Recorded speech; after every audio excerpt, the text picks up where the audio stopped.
Eu costumo dizer duas coisas. Existem duas situações que o empreendedor e o empresário precisa, é básico para ele, né?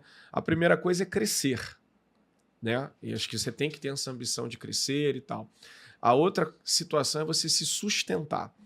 Então, são duas situações. Num país hoje que a gente tem uma Selic a 14,75 ao ano, ou você cresce ou você morre, né? Não tem muitas alternativas, né? Então, assim, crescer, se sustentar. E esse sustentar vem com uma palavra, né? Qualidade. Como crescer sem qualidade. E tudo eu costumo dizer que está na questão, que está na bandeira do nosso país. Ordem e progresso. Só que o que a galera faz? A galera faz que é progredir primeiro para depois colocar ordem. Então, na verdade, cria-se um problema para depois a gente entrar com o antídoto e o remédio. Então, a primeira dica é: quero crescer, eu preciso estruturar o meu negócio. Então, é crescer sem desprezar os processos.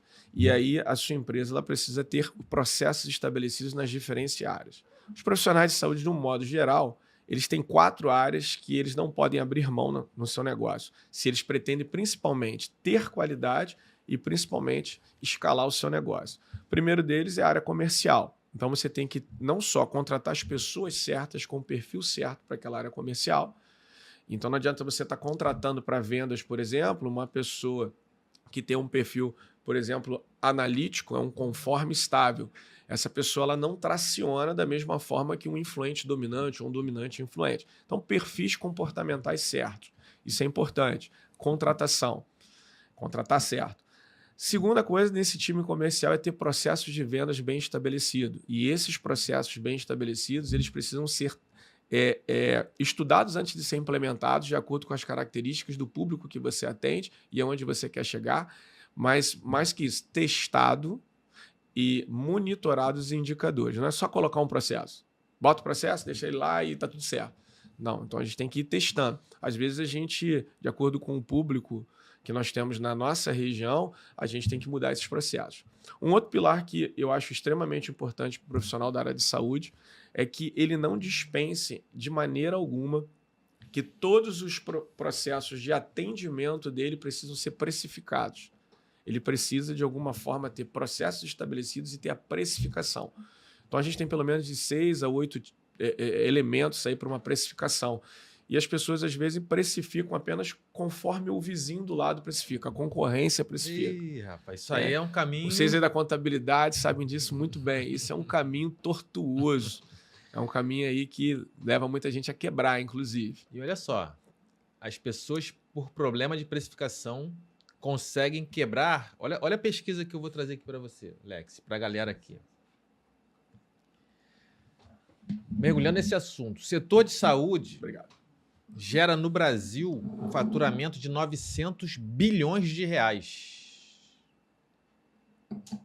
900 bilhões de reais. Olha só esse valor. E a pessoa consegue, às vezes, quebrar nesse segmento. Com a precificação. Você falou aí de pessoas, processos, dados, precificação. Consegue. A área da saúde, no modo em geral, né? Os problemas da saúde eles vão mudando de lugar, mas eles são muito similares, né? Então, assim, um problema que um biomédico ele está enfrentando a nível de prestação de serviço, nesse tema precificação que a gente está falando, é o mesmo problema que um médico está enfrentando, que um dentista está enfrentando.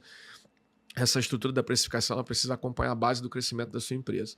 Então, assim, existem serviços que nós temos margens muito confortáveis, existem serviços que nós temos margem muito apertada. Existem serviços que a gente fala que é o serviço de troca. O que é o serviço de troca? É aquele serviço que você faz para dar suporte e apoio para o outro serviço. Na verdade, você não está ganhando nada nele.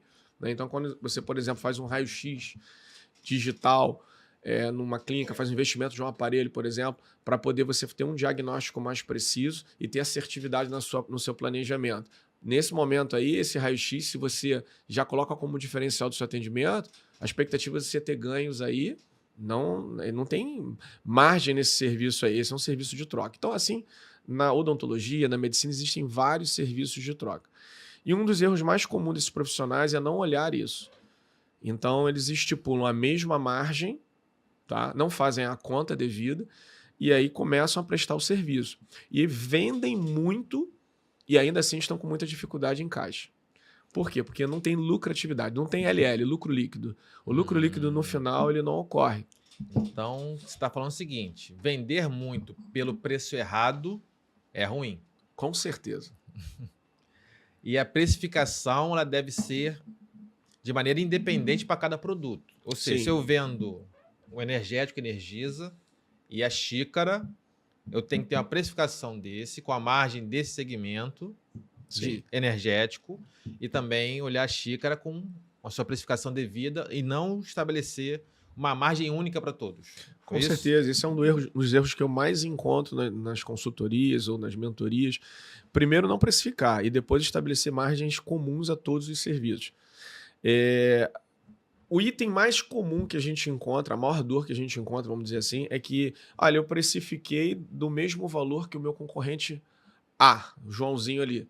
Ok, só que o Joãozinho ele está numa outra região, um outro tipo de proposta de negócio, um outro tipo de público-alvo, o tipo de compra que o Joãozinho faz, a forma com que ele negocia no parcelamento, por exemplo, médio, longo, todos esses detalhes vão afetar a precificação. Se aceita convênio, se não aceita. Se aceita convênio, se tem não aceita uma boa convênio. estrutura para o sistema de glosa de convênio. Exatamente. O que é o sistema de glosa? São os descontos que os convênios exercem na hora de pagar a fatura. Sim. Então, se não tiver um administrativo para resolver aquilo ali...